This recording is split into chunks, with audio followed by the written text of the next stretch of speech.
झारखंड सरकार को ये पुनः अवगत करवाएंगे कि आपके राज्य में भी कुछ युवा शिक्षित बेरोजगार भी हैं, या झारखंड सरकार को ये भी अवगत करवाएंगे कि आपकी कुर्सी के 4 पांव इसी राज्य के जनता के कंधे पे टिका हुआ है।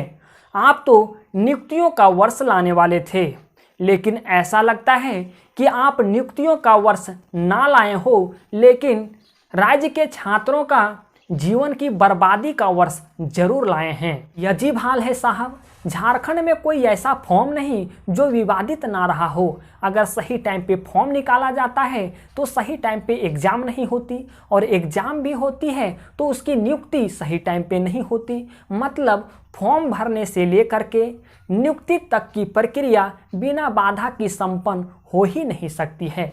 इस स्थिति को देखते हुए अगर आप कहेंगे कि लोकतंत्र की हत्या की जा रही है तो आप बिल्कुल सही कह रहे हैं, आप बिल्कुल सही कह रहे हैं। इस स्थिति को देखते हुए आप सीधे सीधे ये भी कह सकते हैं कि साफ साफ यहाँ लोकतंत्र की हत्या की जा रही है। कभी कभी सरकार को जब मन करेगा तो फॉर्म निकाल करके ये भी कह सकते हैं, पैसा लेकर के ये भी कह सकते हैं कि आपकी फॉर्म रद्द की जाती है, आपकी फॉर्म निरस्त की जाती है, क्योंकि ये कोरोना है, कोरोना में एग्ज़ाम नहीं लिए जा सकते हैं। बताइए साहब, आपके चुनाव प्रचार प्रसार में कोरोना नहीं फैलता है? या आप एक जगह से या एक राज्य से दूसरे राज्य प्रचार प्रसार करने के लिए जाते हैं, कई रैलियां निकलती है, आपके कई प्रचारक भी होते हैं, उस समय कोई कोरोना नहीं फैलता है। और इसी युवा जो कई वर्षों से इसके पीछे तैयारी कर रहे हैं कि उन्हें जॉब मिलेगी, उन कितने लोगों की ज़िंदगियां बर्बाद हो रही है, कितने लोगों का समय निकलता जा रहा है, ऐसी स्थिति में वो आपसे रोजगार की मांग करते हैं तो आप इसका कोई जवाब नहीं देते हैं। ऐसी बात नहीं है कि आप नहीं सुनते हैं, आप सुनते ज़रूर हैं, लेकिन उसका आप जवाब नहीं देना चाहते हैं। आज की हकीकत हम आपको बताते हैं। आज का माहौल झारखंड एग्ज़ाम की तैयारी कर रहे लोगों की क्या हालत हो गई है। अगर आप बताइएगा कि हम जेपीएससी और जेएसएससी जैसे एग्ज़ाम की तैयारी कर रहे हैं तो आपका लोग हंसी भी उड़ाएगा कि आप जेपीएससी और जेएसएससी जैसी एग्ज़ाम की तैयारी क्यों कर रहे हैं, मतलब आप अपनी लाइफ को बर्बाद कर रहे हैं। ऐसे लोग क्यों बोलते हैं? क्योंकि यहाँ की सरकार की नीति को देख करके कभी कभी आपकी नियुक्ति होने पर भी रहेगी, फिर भी यहाँ की सरकार बोल सकती है कि आपका जो ये फॉर्म था, या तो ये जो आपकी प्रक्रिया संपन्न होने वाली थी, नियुक्ति प्रक्रिया संपन्न होने वाली थी, इसको रद्द किया जाता है। क्यों? हमारे बगल का ही राज्य जो बिहार है, उसमें लगातार पीसीएस लेवल के एग्ज़ाम होते हैं, लगातार अब रिजल्ट भी आए हैं, सबकी नियुक्ति भी होगी।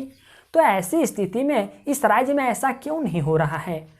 हालांकि अब जो भी हो, यहाँ के स्टूडेंटों का एक कैंपेन चलाना है। यहाँ की सरकार से यही जवाब लेनी है कि आप यहाँ के युवा इन्हें गार्जियन मानते हैं, गार्जियन मानेंगे क्यों नहीं, ये यहाँ के प्रशासनिक इकाई के गार्जियन ही हैं। एक मुखिया के बतौर उस कुर्सी पे इन्हें बैठाया गया है। इस मासूम जनता से आप अन्याय मत कीजिए। जिस उम्मीद से उस पोस्ट पे आपको पहुंचाया गया है, जिस पोस्ट के लिए आपको वहां बैठाया गया है, आपका भी फर्ज बनता है कि अगर आप मुखिया हैं तो यहाँ की जनता की भलाई के लिए भी आप कुछ सोचिए। स्क्रीन पे दिए गए हैशटैग को आपको 19 जून को ट्वीट करना है, हैशटैग झारखंड सरकार जॉब दो। मुझे उम्मीद है कि इसके प्रति आपकी सरकार एक सकारात्मक प्रतिक्रिया देगी। ध्यान दीजिएगा, अगर आप ट्वीट करते हैं तो आप अभद्र बातों का प्रयोग नहीं करेंगे, क्योंकि आपका प्रश्न पूछना मौलिक अधिकार है, लेकिन मौलिक अधिकार का प्रयोग वहां तक ही किया जाता है जहां तक कि किसी को ठेस ना पहुंचे। सीधे सीधे कहने का मतलब ये है कि आप ट्वीट तो जरूर कीजिएगा, लेकिन आप कोई सरकार के प्रति या अभद्र बातों का प्रयोग नहीं करेंगे। उम्मीद है चीज़ों को समझिएगा, तो आप लोग रेडी रहिएगा। हैशटैग झारखंड सरकार जॉब दो 19 जून को।